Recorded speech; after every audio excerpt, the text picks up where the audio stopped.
All right, here we go. And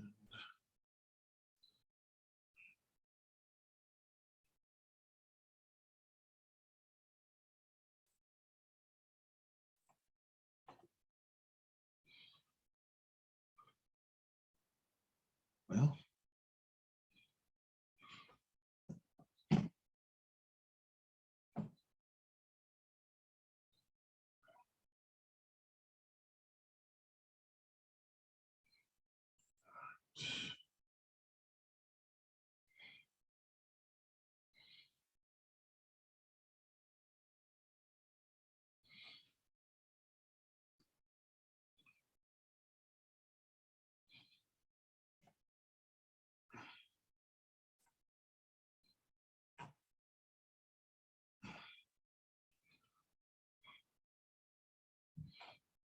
all right.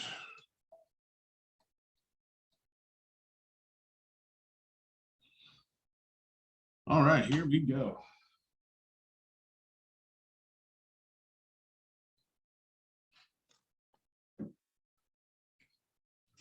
All right. Sip of water.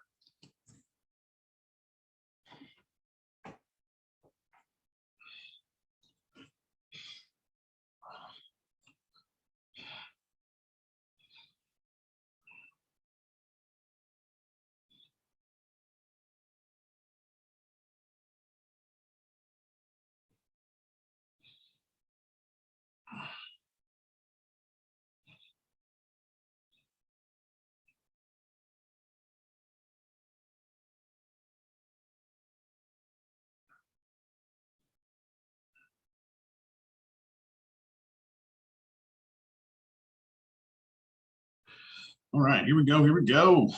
I need a haircut. Next week cannot get here fast enough. But it's all good. It's okay. We'll make it work.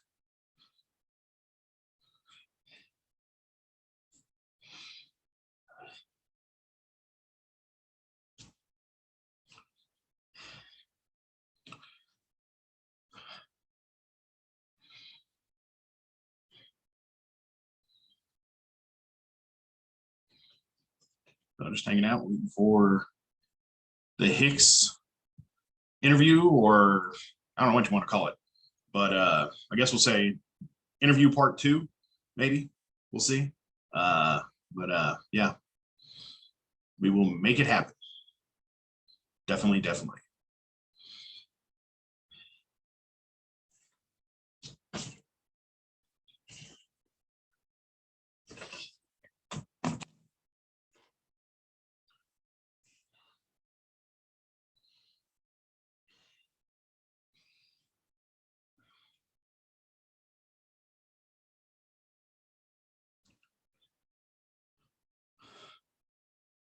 All right.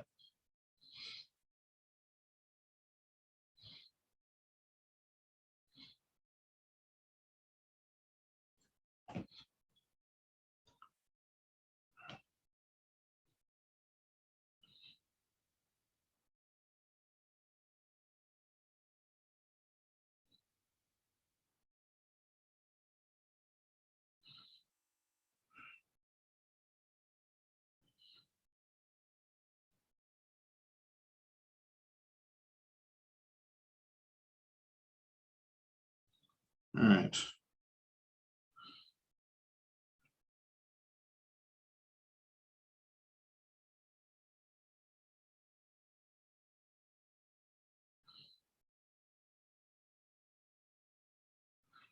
All right. Sure, get this turned on. Right.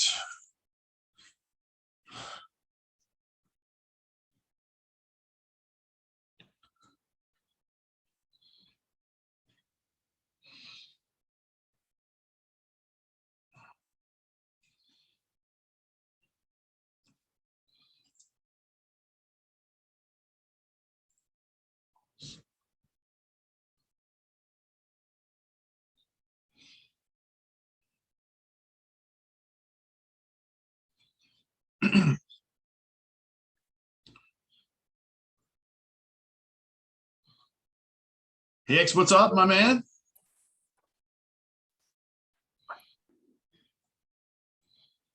What's up, man? What's up, Hicks? How are you doing, brother? I'm good, man. How are you? Doing all right. Once again, thank you so much for taking the time out of your life, your schedule to do this for me, man. I really appreciate it. Man, no problem. No problem. Awesome. All right, man. Well, how's everything going? How's the summer going for you? I know this is your time off a year, so Oh, it's going good. It's going good.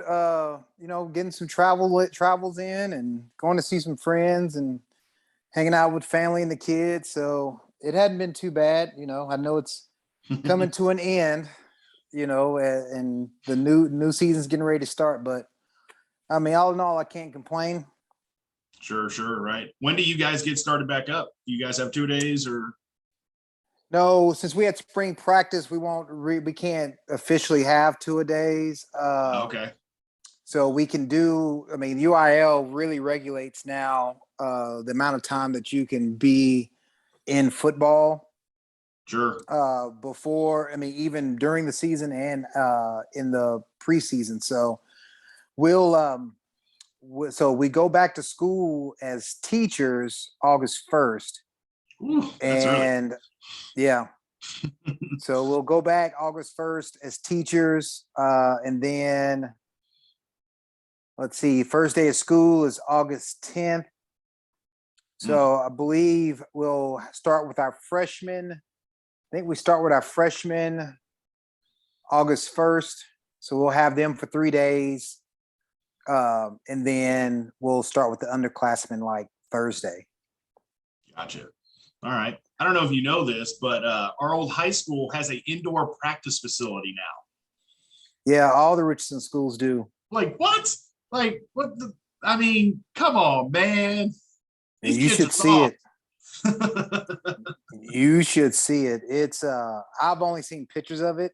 And but all of them, Pierce, Richardson, Lake Highlands, and Berkner, all of their indoor facilities, of course, they all look the same, but they are, I'd say, probably, I'm pretty sure they're 100 by 55.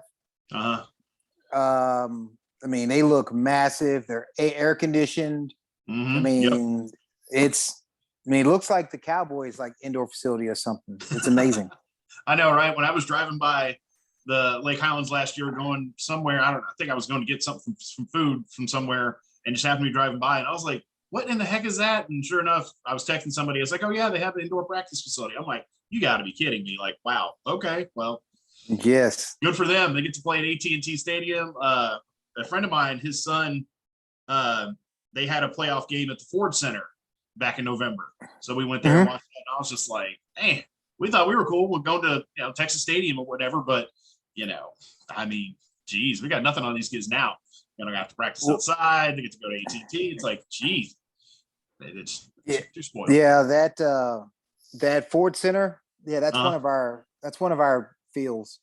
Oh yeah, that's right. Yeah.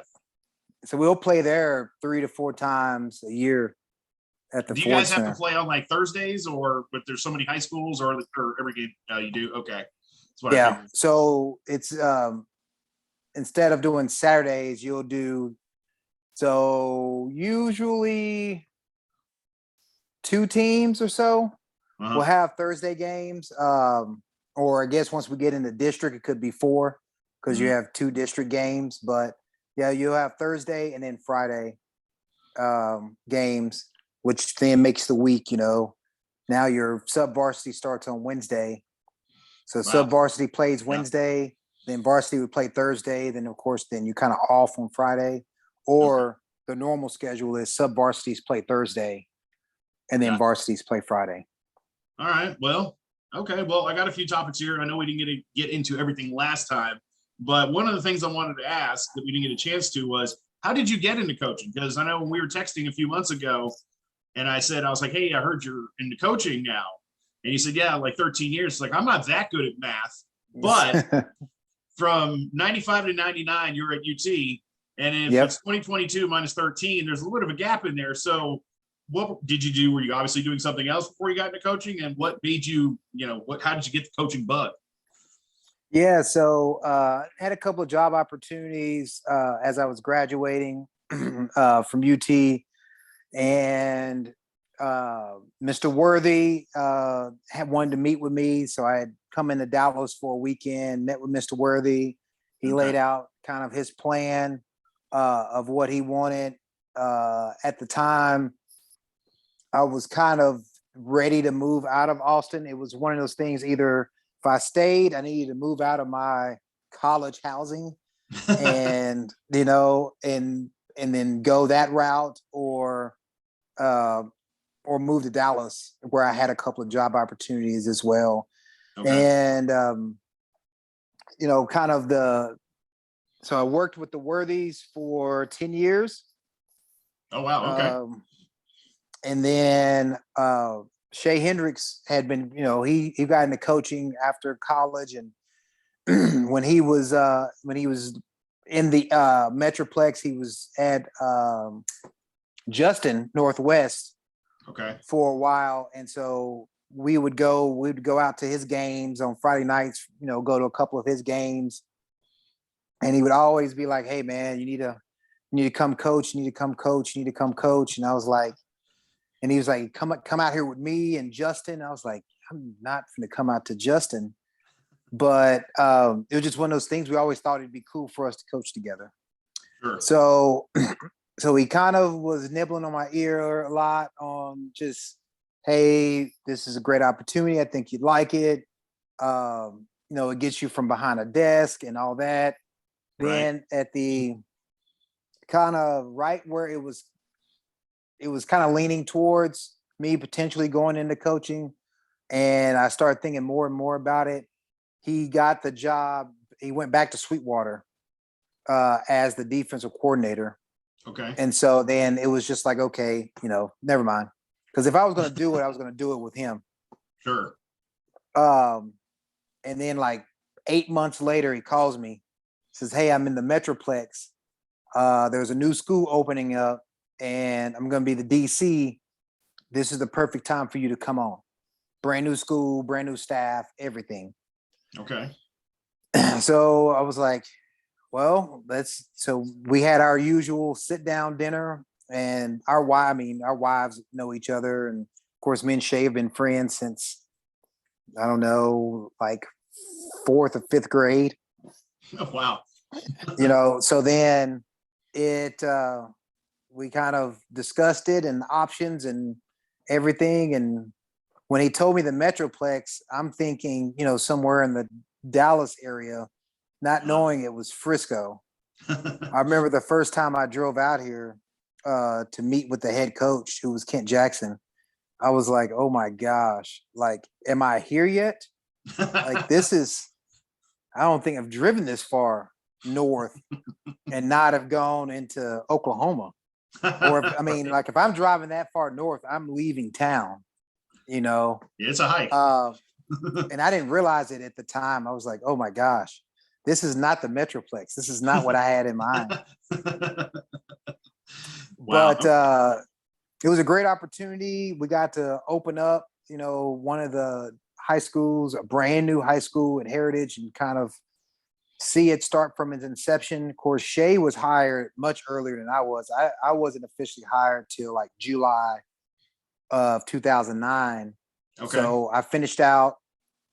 I kind of put in my 2 weeks notice at where I was working in, I think it was the end of May. I worked to like the middle of June. I had a couple weeks off because I had to start getting things ready at Heritage. And then like I officially got hired, and then we just started from there. You've been there ever since, huh? Been there. Yep. I've had 2 jobs since graduating college. That's a good thing. That is a very good thing. That's awesome. Yes. Man. Okay. I know. Well, I said it when we were texting a while ago. I'm going to have to check out a game this year. Hopefully it's one of the ones that's indoors with this heat. I don't know how you guys do it with being out there all the time. I mean, it's just too damn hot right now, but okay. Now I'm sorry. Go ahead. That's why we practice in the mornings. There you go. Yeah. Makes sense. Right.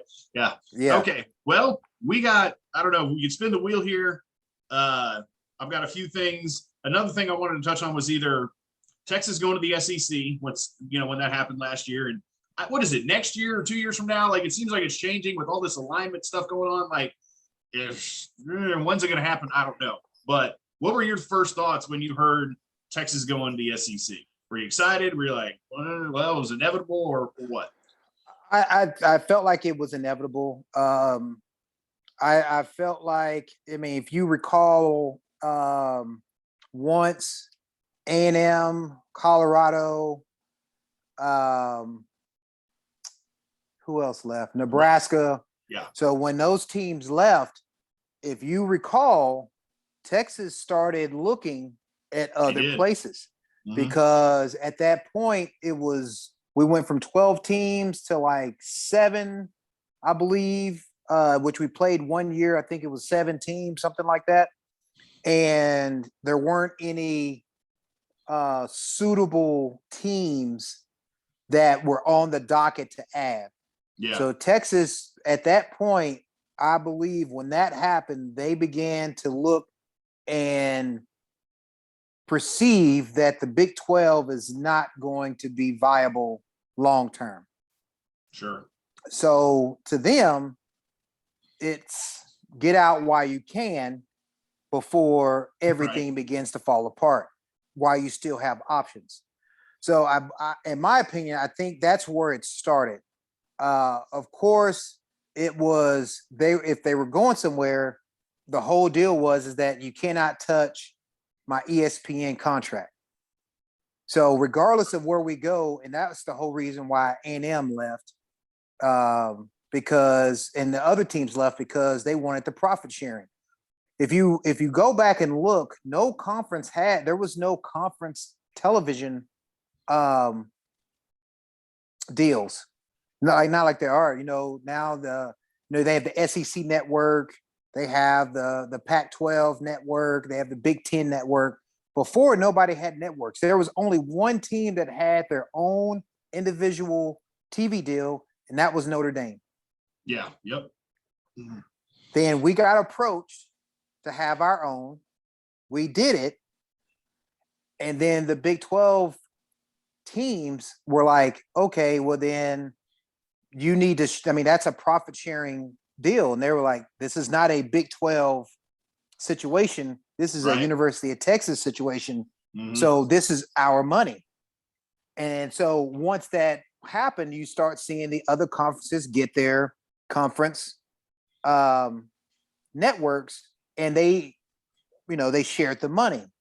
So then they came back and were like, okay, all these conferences now have their TV networks and they share the money. It's only right that you share yours. And we said no, because this is not a conference deal. This is between us and ESPN. That's it. Yeah. It's called the Longhorn Network for a reason. Yeah. Yes. So people got mad, and there is a big, I think there's a Big 12 network. I think so. I can't remember. So then that's where it started happening. So if you remember, the first place we looked was the Pac-12. So we started looking, we start having initial discussions with the Pac-12, which I kind of liked. Travel wasn't going to be terrible. I felt like we could be highly competitive in the Pac-12. But I don't think all of the sports lined up. I don't think we had enough sports to connect it, and it was going to we were going to have to add some and drop some because, Title IX, everything has to be even. Yeah. And I didn't think it worked. And I think once they really looked at the full Pac-12 schedule, they looked at how much travel that was going to be. So then the Big 12 comes and says, okay, we're going to add TCU and who else we added? We added TCU. We added West Virginia. So yeah, the first round of additions came. Mm-hmm. We already had Iowa State. God, we had TCU, West Virginia, which I still can believe we added West Virginia, but I can't remember who else. So the first round of additions came. And I guess it was fine, but I always think Texas has been looking. But on the other end, I think the SEC has been eyeing this idea of super conferences. Mm-hmm. And so, and also, I mean, if you look at the scope of college football, I mean, out of the Big 12, you're having a lot more parity. The Iowa State's competitive, Oklahoma State's competitive. Of course, you still got OU. So there is not a 1 to 2 team dominance in the Big 12.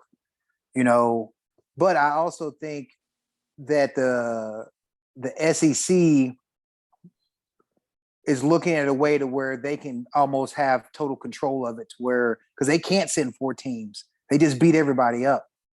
Yeah, exactly. And so, and plus the way that the FBS is set up, where the conference champions, in most cases, one of the Power 5 conference champions automatically goes into the playoff.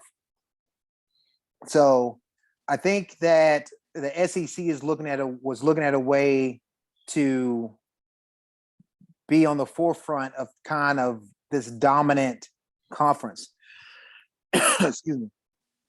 But then, but I think it wasn't going to be necessarily a Texas only deal, because Oklahoma knows if Texas leaves, the Big 12 has virtually nothing. And there's nothing wrong with, the Oak State, Iowa State's, TCU's, and everything else. It comes down to money. They don't have the draw. They won't get the same money. The TV contracts won't be the same. I mean, if you take Texas out of that, now Oklahoma is basically stuck in being that one person. Right. That one perennial team. Iowa State can go undefeated, win the Big 12, and they still will end up 6th. They'll still end up 5 or 6. They very rarely will that be that, will they get that number 4, number 3 spot.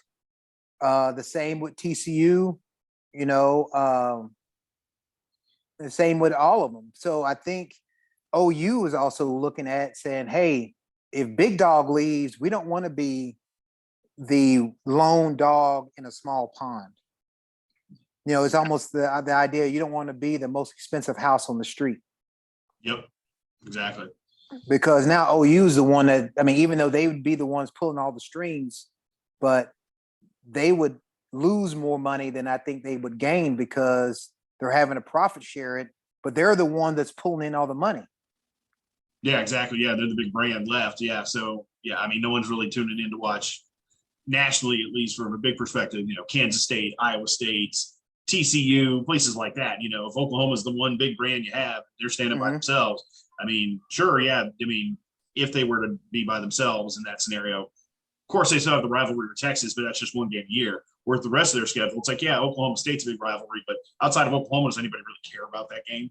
Probably not, at least on a national perspective. So yeah, it makes sense.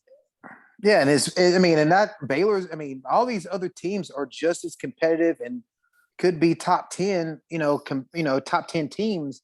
The problem is that nationally they're not going to pull in the money. It's competitive. Again, Baylor can go undefeated, win the Big 12. They may get the 4th seed, but it's not uncommon for them to get the 5 or the 6 seed. They'd be the one odd man out. Yeah, I remember when was that? 2013, 2014, where TCU was ranked, I think, 3rd, and then going into the last weekend, they won their last game by like 50 plus points, and then they dropped to like 5th. So it's just like, well, do we want to put Ohio State, Alabama, Clemson, and whoever else made it that year, Notre Dame, or whatever big name team, or are we going to put in TCU? It's like, yeah. So they kind of, despite doing nothing wrong, but like you said, that it's all money, it's all ratings. So if you have the choice between Ohio State or TCU, there's nobody on the world outside of a TCU alum or fan that's picking TCU to go to the college football playoff ever. And I think it was Notre Dame that year that got it. And I was sitting there like, oh my gosh, how's Notre Dame? But, you knew they're going to sell tickets. They're going to get the national following. It comes down to money. Yep. Even though TCU was probably the better team, that's what it comes down to. And so, so I think there was a lot of back alley talks. Sure. But I think because this happened before, a lot of this was happening way before the general public found out. Right. And so I think it was a package deal. Texas and OU, y'all could come. And also I want to, if you realize once that came made public, that it also came out that the SEC was having some secret talks with a couple of ACC teams. Mm-hmm. Yep. I think it was Clemson and somebody, I can't remember who else it was. So, and so then NCAA stepped in and so you realize that once the NCAA stepped in, everything went real mute about a lot of the things between the SEC, ACC, and the Big 12, because they got wind that they're trying to circumvent the NCAA and kind of get these super conferences, trying to get them in line and then present it already as a package deal to the NCAA. So it's going to be interesting. I think it is going to happen. I don't know how, when, but I think now that you got who just went to the Pac-12? Was it UCLA? UCLA are going to the Big Ten, yeah. Or going to the Big Ten, which I'm like, what is that about? I almost texted you when I saw that, when that happened, but I was like, he's out of town. He's probably on vacation. Last thing he wants to hear is from me going, hey, yeah, check this out. I was just like, nah, leave him alone. Man's got better things to do than, worry about this for me. So I was just like, I'll ask him about it later. Which, I mean, when I heard it, I was like, okay, USC, UCLA, the Pac-12 is not that competitive. So you're always going to be in the mix, outside of Oregon. So I'm just like, so again, somewhere it came down to money. Mm-hmm. There is no reason for them to leave California, their roots and everything. Because here's the thing, think of it back from recruiting. That's one thing people don't realize when these teams leave, it hurts recruiting. And so like take Nebraska, for instance, Texas was a big hunting ground for Nebraska. Mm-hmm. Yep. And then they even got heightened once they joined the Big 12 and they knew that they would be able to play in Texas at least a couple of games. Yep. And now it's not there. I mean, why go to Nebraska? If I'm living in Texas, why go to Nebraska, really? Yep. Well, even Colorado, look at your situation back in the day, right? When they were competitive. Yeah. I mean, they were your number one. I mean, they were getting guys out of Texas. I mean, Cordell Stewart was from Louisiana. I mean, who else was, I'm trying to think off the top of my head that I know. Oh gosh. I'm drawing a blank now, but yeah, I know they got, from there was a guy that went to North Mesquite, because when they changed the districts around, when I was in high school, when they took out like R.L. Turner and Newman Smith, Carrollton schools, and they brought in Mesquite, North Mesquite for 2 years, and then they took them out after that. But yeah, I think there was like one guy that went to North Mesquite when they were, they were like number one in state 96, and then 97, they were really good still. But they had one guy that went to Colorado. There's a DB that started for I think 1 or 2 years. But yeah, they were constantly dipping into Texas, Nebraska as well. You could just look in the last 10 years since Mac Brown kind of after that 2009 season, things I will never understand for a million years when Mac Brown decided after the 2009, Colt gets hurt in the championship game. And, I'm probably one of those annoying Texas fans to say, if Colt doesn't get hurt, Texas wins. Because Garrett Gilbert was completing passes and doing things, and the defense was just getting worn out because, Greg McElroy, the Bama quarterback, threw for like 55 yards or something in that game. All he did was hand it off to Trent Richardson and Mark Ingram like 25 times each, and then the defense was just gassed. But Mhm. yeah, I mean, it's just crazy if you look at all these players, because like, when you guys were coming up, like Dexter was, 5-star, top recruit in the country. He went to Baylor, but that wasn't the norm when you guys, when we're close to age, I guess when we were that age, that most of the top talent left Texas. It seemed like Yes. for the longest time, like it used to stay, and then it left, and then it kind of swung back, and then Mac changed his. Well, let's change the offense around and let's make it a power running team in 2010. Oh, there you go. Oh, there you go. Yeah. But yeah, Well, it didn't make any sense. But yeah, I mean, from Ohio State, Florida, Oklahoma for years, everybody was plucking all this talent out of Texas once they did. And all the kids that never would have considered Baylor started going to Baylor or TCU or even A&M for that matter. mhm. So it's just, yeah. Yeah. I mean, So it's going to happen. And I don't know. Again, I just think it just comes down to money. Because I mean, I still don't understand, and I'll probably never understand why USC and UCLA leave to go to the Big Ten. I mean, I don't, and maybe they feel like, from outside of the money, they could be successful because their style of football is a lot different than what you see in the Big Ten. And you really, honestly, you take Michigan State. Let's see, you got Michigan State, Ohio State.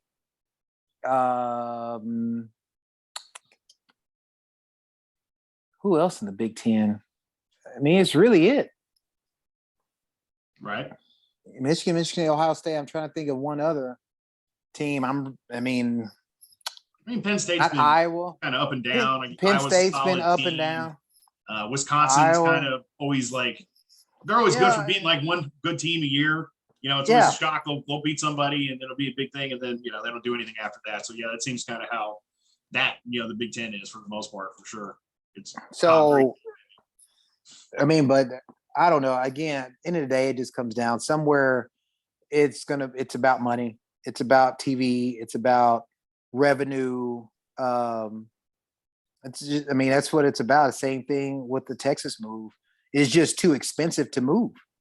Mm-hmm. So, I mean, and that's the other part. Right now, do we really need to move to the SEC? No. We have all these SEC opponents already on our preseason schedule. We play Alabama this year. Yep. We got a home and home with Alabama. I think next year, I guess we got the home and home Alabama in like 2 years. I mean, we have, I think we have Florida on the schedule. We got all, and now granted, this started because A&M wouldn't play us. So then Del Conte said, okay, fine, we'll just go ahead and get all the SEC teams on our schedule. We even LSU, they were supposed to have, they had the game in 2019.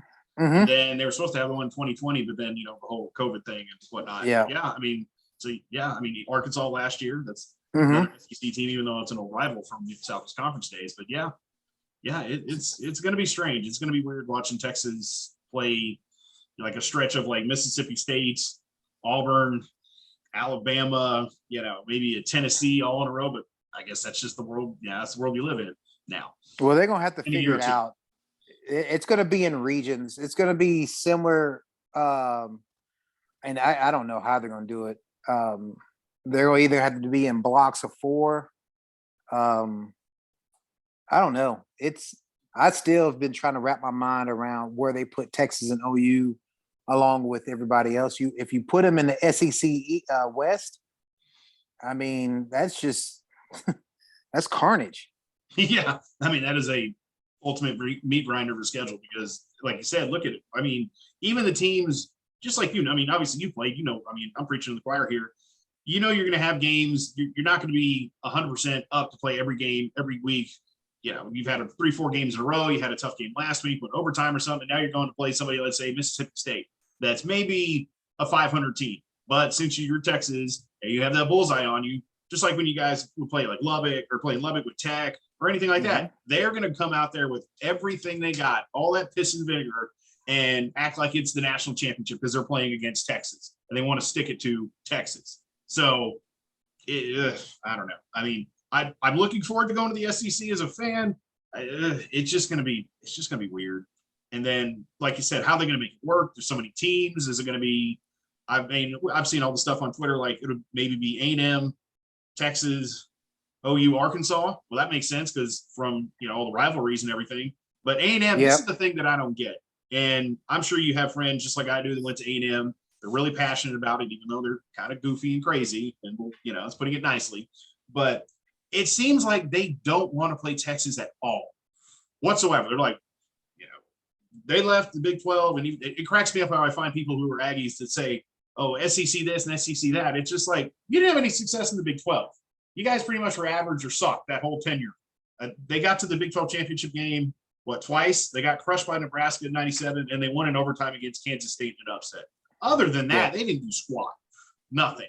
So it's like they talk all this hot stuff about being in the SEC. It's like, you've never even competed for a division title.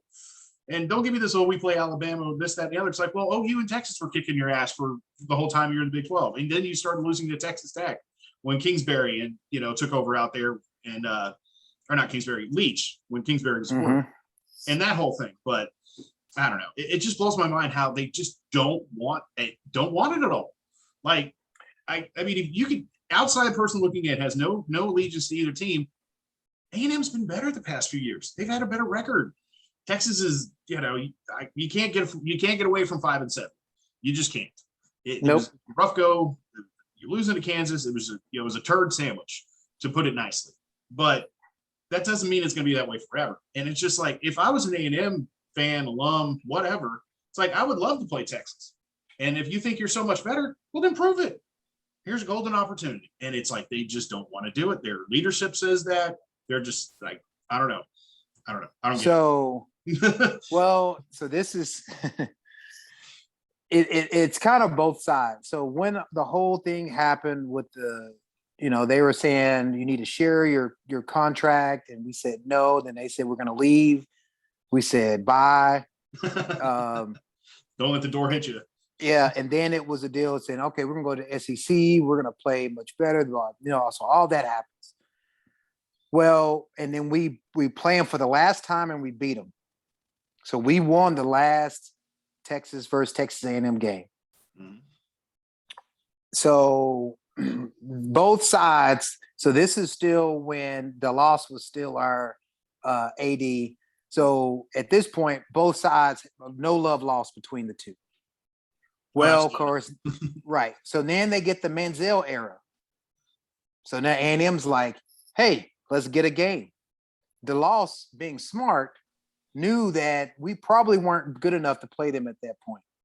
So DeLoss says, no, y'all said you didn't want to play when we wanted to play, so we're not going to play you just because you want to play us now. Right. So we say, no, we won't play. We won't put you on the schedule. And then, so it's always been this back and forth. You realize all the other sports play each other. Basketball has played each other. Baseball has played each other. Yep. All the other major sports have played each other, but football. When we want to play, they don't. When they want to play, we don't. Yep. And here lately, again, we've come back and said, okay, let's play. And then they, so that they've played all the other sports, and they've never come to the agreement of let's play football. And so it's really just been a pissing contest, to be honest. Yeah. And so they got to eventually, somebody's going to have to, I don't know, swallow their pride eventually. I mean, if you're both going to be in the same league, it's going to happen. No amount of complaining or this or that. Like it's inevitable. There's nothing that either side could do, no matter how much they say they don't want to do it. It's going to happen. So might as well just do it. Get it over with. So like the last thing I had heard was we approached them and they were like, oh, maybe, but then they were like, well, our schedule, because everybody's schedule, their preseason schedule was somewhere between 5 to 7, 8 years booked ahead.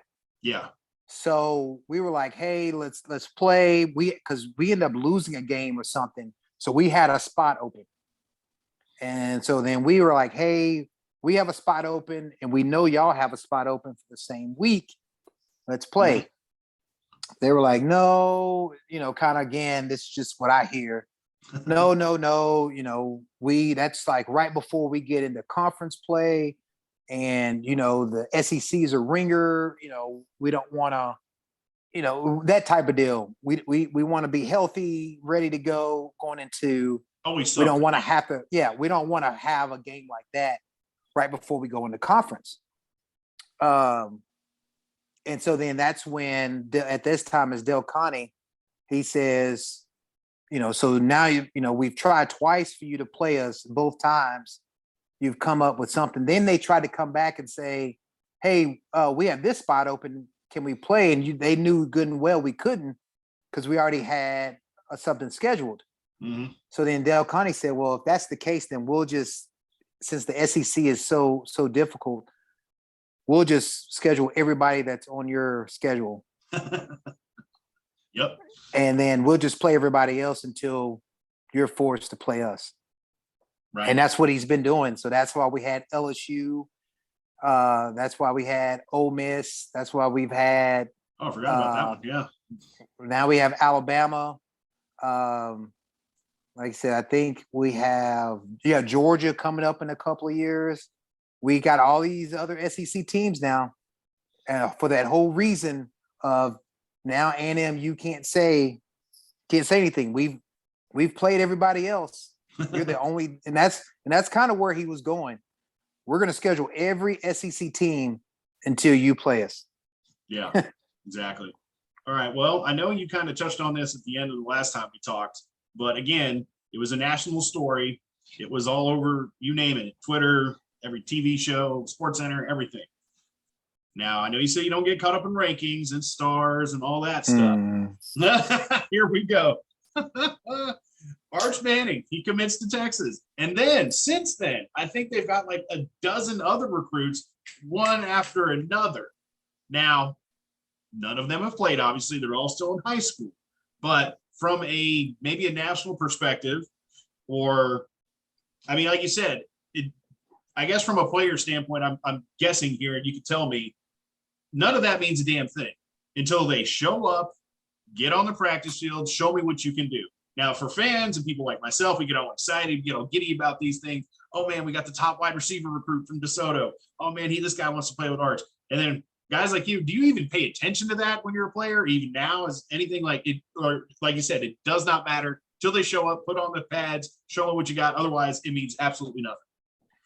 It doesn't, from a player's point of view, you understand that they're always recruiting the next guy. They're always recruiting the person to replace you. Yep.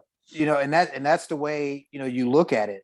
There was multiple, while I was there, I mean, they recruited linebackers every year. Every year I was there, they recruited linebackers. And, in your mind as a veteran, you're not, I mean, I don't care how many ranking stars, who said what about you. You're going to have to come through me to get my position. And if you're better than me, you're better than me. It comes down to that. But at the end of the day, you have to come through me. If it's my job and I've earned it, you better be really, really good. Because that's my mentality. I mean, they're gonna always go out and get the next guy. And as a player, that no matter what level, no matter what level you play at, you have that understanding. They're always going out there to get the next guy. I mean, look at Aaron Rodgers. What they go and do? They drafted a quarterback. They did the same thing with Favre. They do the same thing with Aikman. It doesn't matter. They're always going to find your replacement. They're trying to find the next best thing. So, I have seen, just like in the NFL, you've seen all these high draft picks that are bust. Yep.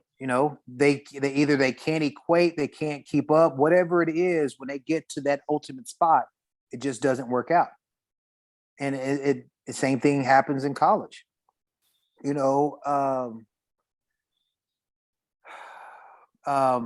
great example is what's his name? Swoops. Yeah, Swoops. quarterback. Yep. You know, he was, I don't know, highly touted, you know, multiple stars or whatever it is, 3, 4, 5-star, whatever it may be. And then, you know, he gets to Texas and it just doesn't work out, doesn't click.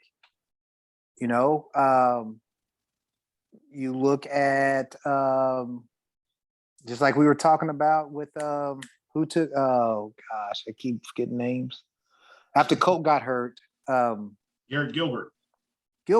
Yeah. I mean, there is not a school that didn't want him. He was the number 1, number 2 recruit in the nation, the top quarterback in the nation. You know, but he was just okay. You know, he ultimately transferred to SMU. So yeah, I mean, yeah. So to me, and that's why everybody's always like, man, you see your recruiting class. I'm like, talk to me on Saturday. Exactly. That's the first thing when it happened. That was the first thing I was just like, that conversation we had when you're like, I don't get caught up in rankings and everything. I was like, oh my God, look at this Arch. And I was just like, I hear the Hicks in the background saying, whatever. Talk to me on Saturday. You know, show me, you know, because think about it. No, I mean, like, for instance, Major was our 4th string quarterback. You know, and look what he was able to go do in college. Right.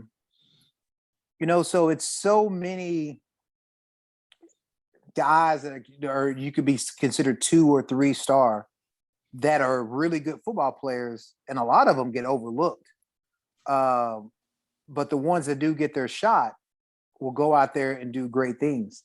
And I still think if you wouldn't have looked at the NFL draft, the number of high school 5-star recruits, I bet you would find more 2 and 3-star recruits that were drafted or that are playing currently in the NFL than you would 5-stars. Oh yeah, that's right. I remember seeing some, I think either a couple years ago when the Chiefs were in the Super Bowl, and it showed like all the rankings. Like I believe Travis Kelce, who's considered maybe the best tight end in the NFL, if not the best, he's in the conversation, obviously. I think he was a 2-star that went to Cincinnati. And yeah, Mahomes was like, I think a 3-star, and he went to Texas Tech. And everybody always said, I remember when he was coming out in the draft, because I'm a draft dork as well, that the whole Texas Tech system was being, he was putting that whole negative was like, oh, it's not a pro offense. And, they don't read this, they don't do that. I remember reading one scout, and it's like he does one thing that's just like absolutely mind blowing.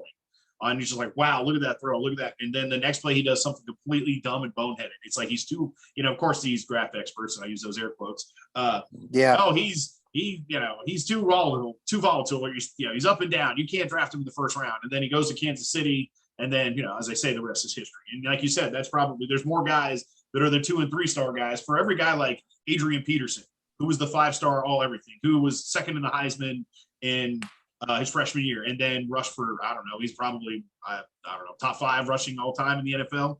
There's very few guys that do it on every single level. I mean, there's plenty of guys. I mean, I'm sure you remember Marcus Stiggers. I mean, when I was a sophomore and he was a senior, I believe he was like the 5A player of the year, best player in 5A, period. Not just the district, not in DFW, the entire state. And then he went to Colorado, and then Neuheisel left a couple years after he got there. And then Barnett came in, and they became more of a running. And it's like he never really got a chance to, he never really did much while he was there. I think he had one game, I recall, against Texas Tech where like they ran him on reverse and did a couple trick plays where he basically either scored a touchdown, like broke like a 50-yard run and got like knocked out of bounds at the goal line, basically like helped Colorado win that game. They had no offense other than him. Or even Dexter. I think he had some other issues outside of football that unfortunately, kind of hurt his issue, his playing days or whatever. But there's plenty of guys. These are just guys that you played with that I watched. So yeah, you're not wrong. You're dead on right. There's plenty of guys for every. Look, like you just said, Aaron Rodgers. He was a JUCO transfer. He's considered one of the best to ever do it. And he went to Cal. It was not exactly a pro factory. So yeah, I mean, you can sit there all day. One more thing I wanted to ask you, then I'll let you go because I know you probably got a bunch of other things to do. I know we touched on it the last time, but with the season coming up and the expectations, like realistic, do you think? Because I just saw something where Texas was ranked like in the top 10 in a preseason poll. And that's probably another thing where you probably, as a player, go, who cares if it's a piece of paper? You crumble it up and probably throw it out and don't even bother, don't even care. Maybe the only time it might bother a player, I would assume, is if you guys think you have a really good team and you're not ranked or you're ranked barely in the top 25 and there's a team in front of you that you're like, we know we're better than them. They're 15th or 10 or whatever. Maybe the whole disrespect thing. But outside of that, is it the same thing? You don't care where you're ranked? Again, show me on Saturday and call me, I'll worry about it then. Yeah, I mean, as a player, of course, when I was there, we would, I guess, definitely looking at the Dave Campbells. You're looking at everything. What are people? Where are people? Where we feel disrespected? Where people have us ranked? Right. And yeah, there was times where I think going into the '96 season, I think we were maybe ranked 12th or whatever. Mm-hmm. Going into that season, and we were like, okay. I guess historically, if you take out, the Colt years and Vince years, there's a time period there where Texas would be starting the year ranked in the top 10. And I know fans would always say they hated us being ranked so high because it was only one way for us to go. And then you would lose like a preseason game against, because 99, we have a 99. We think that was the year we lost to Rutgers at home. Well, I remember you guys lost the opener in '99 to NC State because they blocked like 3 punts in that game. Yes. I remember watching that one going like, what the come on, man. Like block punts? They like over our freshman. They confused him. It was NC State.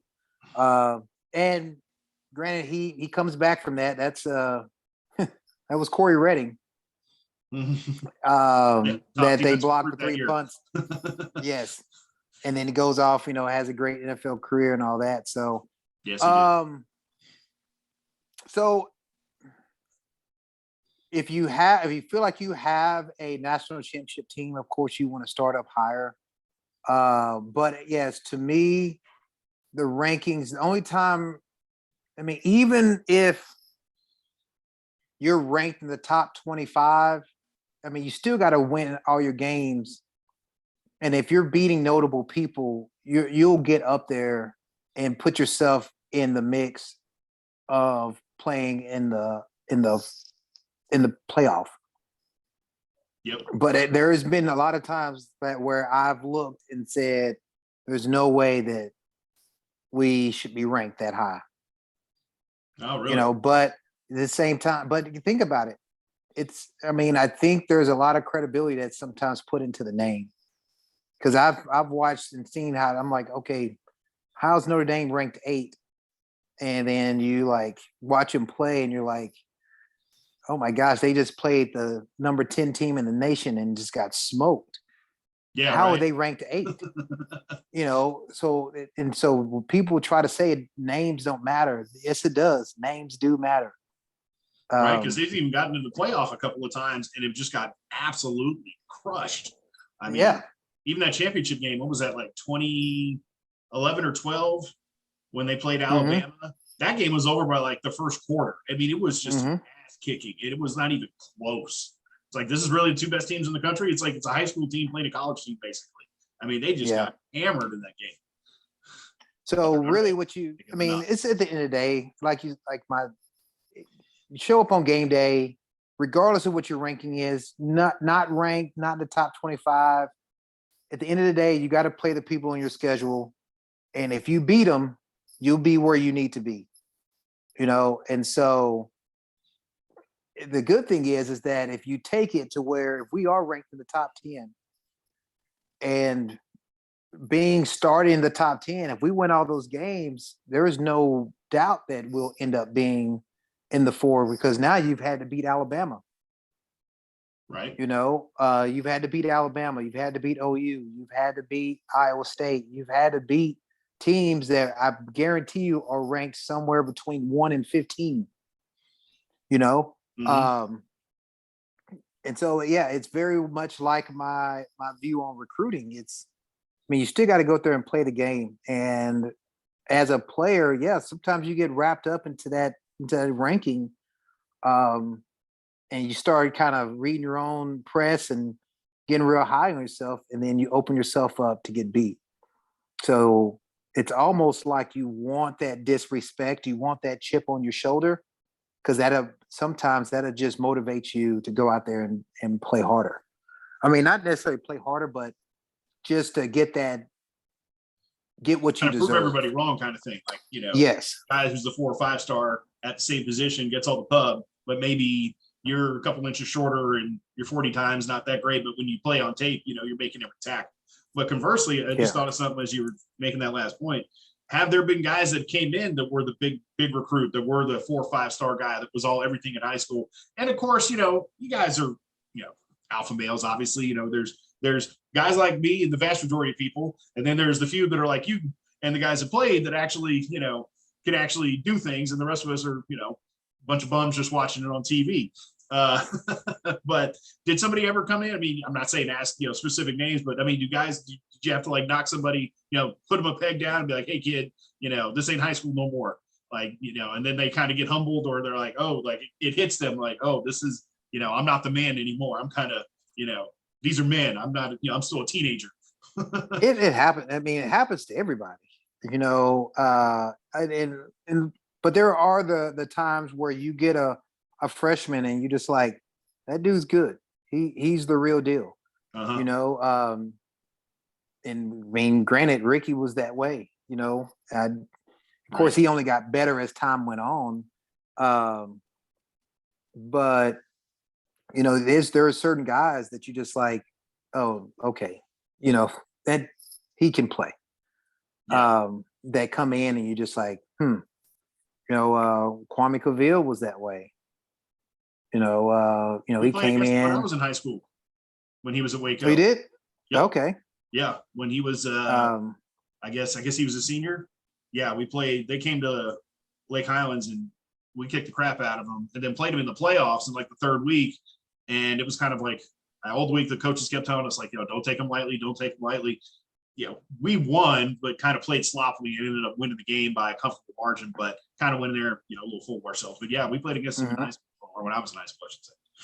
And then, the other guys came on was Casey Hampton and Sean Rogers. Aaron Humphrey, came in as a freshman. Yeah. And started over. I think when he came in, there were 2 seniors or 2 juniors, and he started over them. So it's just, you do have some of those guys, and you realize kind of quick, like, oh, okay, that guy can play.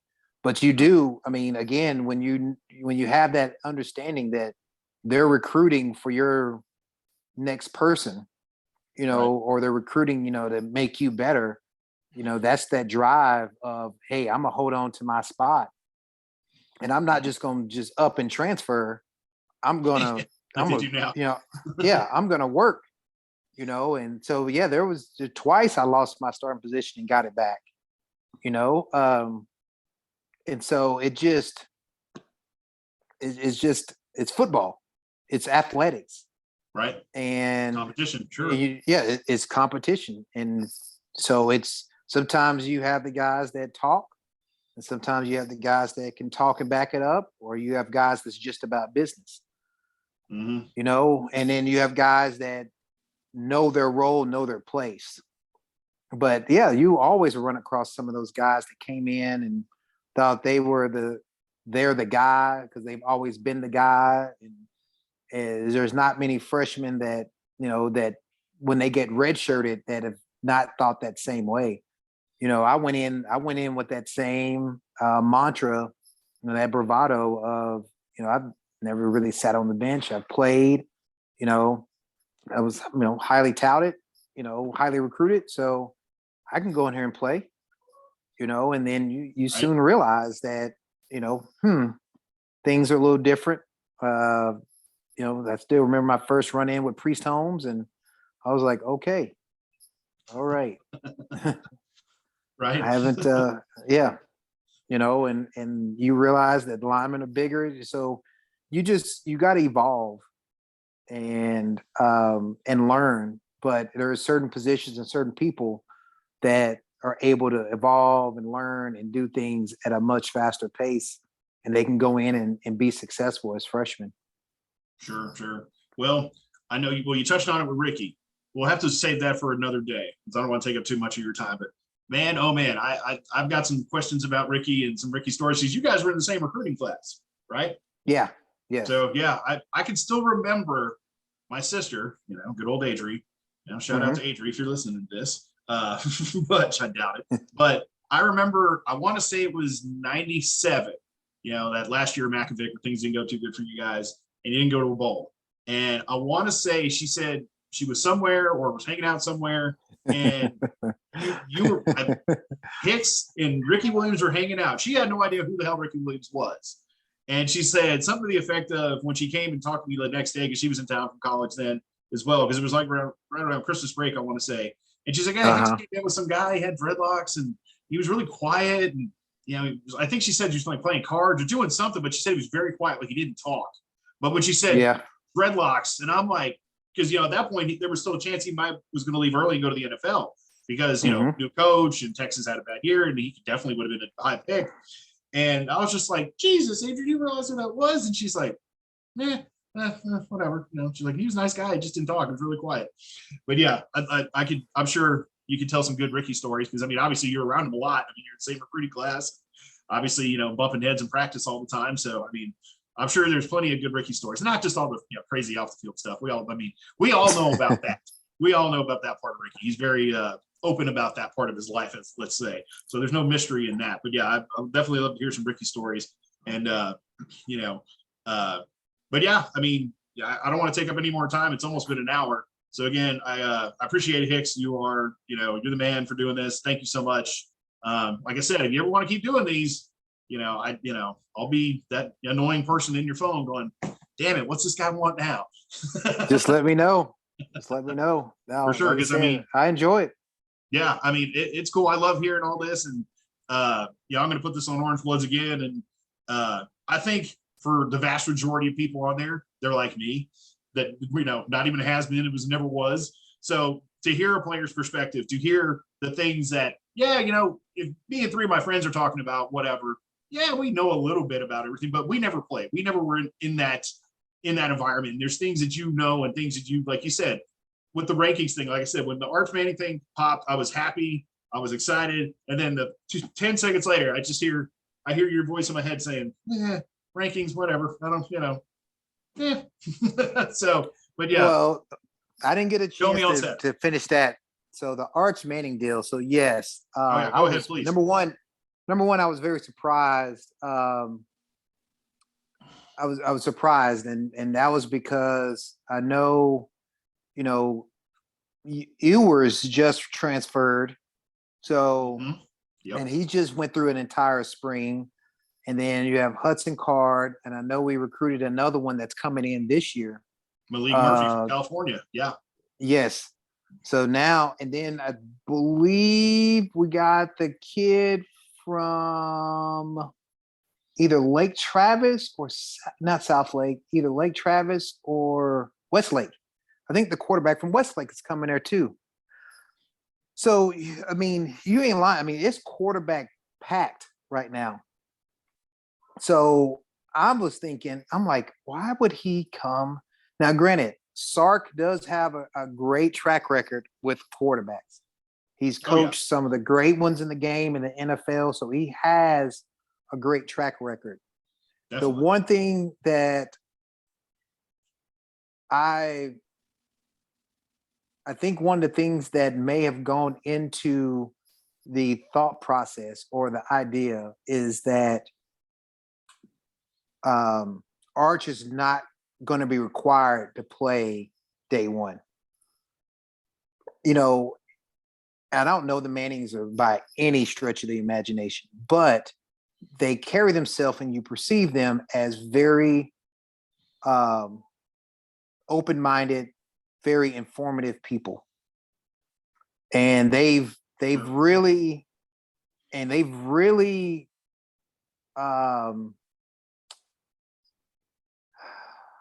done their homework in where to send Arch. And he always kept coming around to this Texas thing. And so I think one of the things that was the appeasement was that he's not going to be the guy day one. You know, and I think a lot of that has to do with Peyton and with Eli, was the fact that they were thrown to the wolves that freshman year in college and in the pros. Yep. And I think if they would have gone back, they would have chose a different route. And so now Arch doesn't have to go in day one and be thrown to the wolves. And I think that's what they were looking for. I believe they were looking for a place where he did not have to play his first year, that he could play sparingly, because, you know, now the rule is that you can play up to the first 5 or 6 games and then redshirt or whatever. It's something so very different than what we were when it was you play your first snap and that was it. Yeah, I was about to say, back when you played, it was just like if you just like touch your foot on off the sideline, that's it, red shirt's gone. Yes, and so now he has time to develop and to grow and to do all these things. And now my question is what's going to happen with Hudson? What's going to happen with Hudson Card? And now what does Malik Murphy do? And I think we got the guy from Westlake.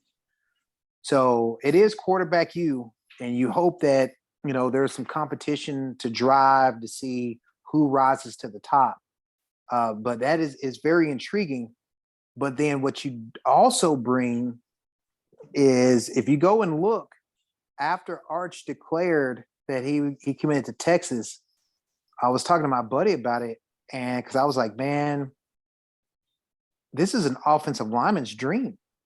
And he said, yeah, he says right after, within a week or so, like six offensive linemen committed. Yep.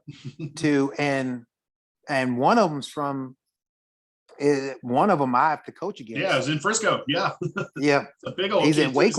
Like 6'7", 340 Yeah. or something. Staying like, good Yeah. God, that is a Connor big old kid. And we already have the one from last year. So they recruited this really good one from Frisco High. So he came in last year. I know who you're talking about. Yeah. And now Connor, you know, Arch made his decision. Then Connor made his decision that he's now committed to UT. So he now brings a whole plethora of other guys, skill guys, lineman guys, all because they want that opportunity to play with him. And now that class could mold and come up all together, which could be a really, really special thing. And so I think, you know, I just think that was a big play in it, because he could have gone anywhere and been given that spot. You know, why don't you tell Arch, hey, you're the guy as soon as you walk on campus? And I think the Mannings were like, well, we really don't want that. We don't want him to have to go through that. We don't want him to be that guy. You know, he needs to earn it. He needs to. And so now he's now put right smack into a very, very competitive quarterback room, which can only make them better. Right. Yeah. I mean, like you said earlier, competition. Somebody's going to stand out. Somebody, no matter what the motivation is. I mean, yours is a 5-star, Arch is a 5-star. I think Murphy was a 5-star that got knocked down to a 4. But needless to say, like, these are all guys, because there's only one quarterback. You know, it's not like wide receiver where there's 3, 4, or 5 on the field at the same time, or 5 offensive linemen or linebackers. There's only one quarterback on every team that can play. So obviously they have to have that confidence in themselves. And now you're coming into a room with like the elite of the elite of the elite. You know, I guess, I mean, I kind of said this when it first happened. I did like a little quick Facebook Live about it. And it made me think, when you were originally committed to Texas, I believe they were recruiting a kid from the Katy area that ended up going to Alabama. I believe they had like the kid who started at Utah was on the roster, and then like he transferred like in the offseason. Like they had some pretty good quarterbacks. Like I think Hudson Card was was a senior that year in high school, and he was going to be in the next class. But like you had guys that were like the kid from Duncanville, but he never played. He redshirted. Yes. But they had a pretty good quarterback room then. And then when you were committed, I was just like, oh man. But then I was thinking, I was like, it's just the nature of the world, especially with the transfer portal, like we talked last time. There's only one quarterback. They all want to play. They want to play right now. So you're going to lose a couple of them. Do you think that happens? Or do you think Arch, like you said, he wants to be able to, earn the respect, earn it, not just have it handed to him and not just walk in and get the job, or, I mean, with Ewers, same thing. Like he's had to come in and earn it. Even Card, who started last year, it's like his name doesn't even get mentioned anymore as the quarterback. Well, like Card had his opportunity. Card had his opportunity. Card had live. I mean, Card had his opportunity. I mean, and I mean, think about how many games they started him, how many games he came in for relief, how many times that he was giving it and saying, hey, go be the guy. And it never happened. He couldn't do it. And so now, like I said, where does Card fit in? He even in the spring, it came back and it was him and Ewers, battling it out for the spring. And I guess I'd still never really truly heard, but I guess Ewers end up beating him out. And now you got Malik coming in, and now after next year you have, Arch coming in, and I still think there's a quarterback. I think we got the quarterback from Westlake or somewhere in Austin. So, where does Hudson fit in this situation? So that's where I was like, I'd be very curious to see what happens. But the same thing with Arch. Arch would come in if he redshirts next year. I mean, his freshman year. That would be. But see, you got to think Ewers is going into his redshirt freshman year. Yep. So by the time he'd go, so he would be a redshirt junior. Arch's first official, it'd be Arch's redshirt freshman year would be Ewers' redshirt junior year. Yep. So, now you're looking at potentially sitting 2 years before he sees the field.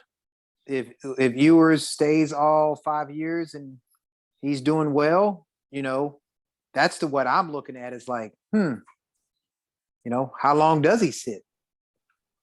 If Ewers is going out there and doing it, I don't see the Mannings being that group that will say, okay, we're putting him in the transfer portal. Right. I mean, because you know what is already ahead of you. And now, again, you have Malik Murphy that's somewhere in the mix. So does he stay quarterback? Does he end up potentially switching positions because there's just not enough reps? Right. So it is very intriguing of this quarterback position and the people they have in this quarterback room. Yeah, I mean, but I can tell you. I'm sorry. Go ahead.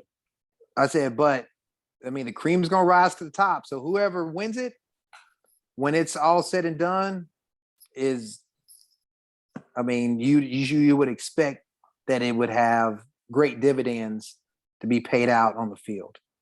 Oh, of course, yeah. I mean, you have too many guys and too many talented players in that one quarterback room. Somebody's definitely going to come to the top, you would think. But I mean, you were there in '99 when Sims got on campus, and then Applewhite was the guy who played the year before. And for all of us on the outside looking in, that was that whole controversy of those two, because you had the number one quarterback, but then you had the guy who played last year and was the starter. And of course, the fans, we think we know what we're talking about, but we don't know squat, and that's a nice way of putting it for the most part. Do you think this has potential to? Because obviously, you guys played. Was there something behind the scenes that in '99 with Simpson Applewhite was like the team more behind one guy as opposed to the other, or was there any kind of issues, or was that just mainly blown up by the media? And do you think like something like that could happen again? Because like I said, fans, we don't know squat. We think we want to see what we want to see, and we're never right. So no, I don't know. It's just like defensive guy. It's just really strange because like defensive guys, we just stay the defense, you don't care who's out there, just make plays and just whatever. Yeah, y'all just move the ball and score. Don't turn the ball over. Don't do this. Don't do that. Make and we'll go out there and try to do our job the best of our ability as well. Right. Exactly. But I would say that there was somewhat of a kind of a split because you had all the guys that had played, and I'm just looking more on maybe the offensive side, all the guys that played with the major, that they were there during majors, in '98. But you also got to remember most of the guys on that '98 team by '99 had graduated. So Wayne McGarity so going into '99, Wayne McGarity was gone. Kwame was still there. We had lost 4 of our 5 offensive linemen. Ricky was gone. Yeah, right. We still had Ricky Brown, our fullback. We had Major. So we were having, basically, let's see, Ryan Nunez was still there. Kwame was there. So I want to say that, we had to replace a couple of receivers, pretty much the entire offensive line, and our running back. Yeah. Defensively, we had to replace a corner and a safety and a linebacker. Everybody else was coming back. So, and all the freshmen that were coming in came in with Sims. Mm-hmm. So, you had, if you really take the offense that Major had, of the 10 guys that he had with him, I think only, if not including him, well, of the 11, include him, I think only 4 came back. Mm-hmm. And so I don't know. Now that when I think about it, I didn't pay that much attention to it, but I know there was a lot of pressure in regards to it because it was that idea, and that's kind of like the deal with Arch. I believe the idea was that Chris was going to come in and play. Mm-hmm. And so you see that in games where Chris would get reps. And there would be times like if Major threw an interception or something, then next thing you know, you see Chris run out. And then of course you'd hear the fans just yell, and it was just always pretty baffling because I'm just like, you're basically saying that, last year Major, we got cheered and praised him, and now all of a sudden because Chris is here, he's not good anymore. Right. And of course that plays a lot, that a lot of psyche, because now, and whenever you have that 2 quarterback system, if you make a mistake, you're getting pulled. And that's what you start seeing if you go back and look at that, if there was a mistake or the offense was kind of feeling bogged down, then it was real quick to get Chris in there. Yeah, definitely. Yep. And and then so it's just weird, and we've seen it the last couple of years where Texas has tried to do this 2 quarterback system. Oh man, so yes, it was. I'd say it was weird. Maybe I don't know because defensively, man, we just went out there and just tried to play. And I never tried to get involved in it, but it was definitely the freshmen and the young guys, were kind of like Team Chris, I guess. And then all the older guys were either indifferent or, Team Major. And then seeing outside looking in, you got to remember in that 99 season, we're playing, I think it was Major got hurt in the A&M game in 99, I think. Oh, yeah, the flu. Well, he got sick. And but that. then he got hurt in was it in the bowl game? No, we played Arkansas and got beat. Did he get hurt in the bowl game, or was it the first game of the year? Yeah, I think he tore his ACL in the bowl game against Arkansas. Okay. And then I clearly remember because the same thing, I tore my ACL in 98.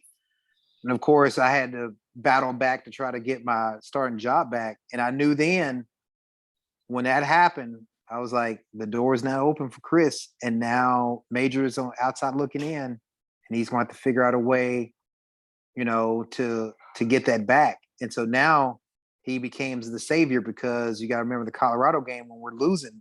Yep. And he makes the comeback. We still lose the game, but he brings us back, and then they put Chris back in, and we lose. Yeah, he threw like what I want to say the first play he was in that Big 12 championship game. Yeah, he threw a bomb to BJ Johnson like down the middle, wide open. It was just like, okay, yeah, that one still hurts. That's definitely one of the games that still sticks in my mind. That it's just like, damn it, like I mean, it was just because that was like the late game. Like I want to say Tennessee was ranked really high. I think they were like number 2, and they lost to LSU in the SEC championship game, which was a big upset because Miami was number 1. They were the clear-cut number 1 in the BCS, and Tennessee lost, which opened up the door for Texas. And then I was thinking like, oh my God, if they do this, they're going to play the Rose Bowl against Miami. And then it just, the wheels came off, and it was just all those turnovers early in the game, just kind of 4. Yeah, I mean, it was just like one after another after another after another. And I was just like, for the love of God. I mean, I'll admit, at least for me, I was never the biggest Chris Sims fan, and it was just like that game for any good that he did. That game, it's just like because he just was so bad. I mean, the turnovers, the interceptions. One was returned for a touchdown. I think another one they scored like the next play. And it was just like he just put the team in a giant hole. And at that point, that was 2001. So from a fan perspective, I was like, I've watched this dude enough. Like, I don't think he's the guy, meaning he was hyped up to be all this and the greatest thing ever. And he's good, but he's not great. And it's just like, I mean, you can say the same thing about Dak Prescott. I think Dak is a good quarterback. I don't think he's a great quarterback. And I don't think he's ever going to be that next thing. Like he's good enough to win you a playoff game. He can win some divisions. He can get to the playoffs. But overall, I just don't believe in Dak. I just think no matter what, he can only get you so far. You would need everything else to kind of be around him, and it all have to work out. Like that rookie year in 2016 when him and Zeke just had that incredible season. But, but with Sims, it was just like, yeah, I mean, I've had many arguments with friends that either went to UT, they're UT fans, and I'm like, man, this guy sucks. He just, I mean, that's the way I felt. And, and then he goes to the NFL and he has a decent career. Yeah. Well, even Garrett Gilbert, I think he lasted, I don't know if he's still in the NFL, but I know he left and went to SMU and started for like a year or two. I don't think he was drafted, but I mean, hell, he was starting for the Cowboys a couple years ago, 2020 in the COVID year. So how many years was that? So yeah, he lasted in the NFL for quite a few years, got that NFL pension, and hey, you can hate on him all you want. And that's another thing that people say, at least from the fan perspective, is booing you guys. Like, if you guys are having a bad rough go or game's going bad and booing, like, do you pay attention to it? Do you care? It's like, you're getting, your butt kicked and you're trying to, do something about it. Is, when 100,000 people aren't happy with you, it's kind of hard to hide it. So, I mean, is it just like tune it out? Just, we got to go out here and shut up and play, or, or because there's like the line of thinking of their kids, and, if you boo a kid, that's a crappy thing to do. And I get that to a point, but it's like, older people saying that they're kids. It's like, yes, they're 18, 19, 20 years old. They are young, but these aren't kids, like little kids playing in a, Pop Warner game. And if you're going nuts at a game like that, then you're a horrible person and a bad parent. But I'm not saying rip these kids and ridicule them, but it's like, if you're not playing good, it's kind of like, I'm not going to sit here and pat you on the back if if you just threw 3 interceptions in the conference championship game. You know what I mean? Like, I'm going to be pissed off. So, I mean, you hear it, but I mean, same way you hear the cheers, you hear the jeers. You just go out there and play. Just do your thing. You just got to ignore it, right? No matter what. You just got to go play. Yeah, you got more things to worry about than a bunch of idiots like me out there. Yeah, you suck. Whatever. Yeah, like, it's like, okay. All right, cool. Thanks. Appreciate it. Yeah.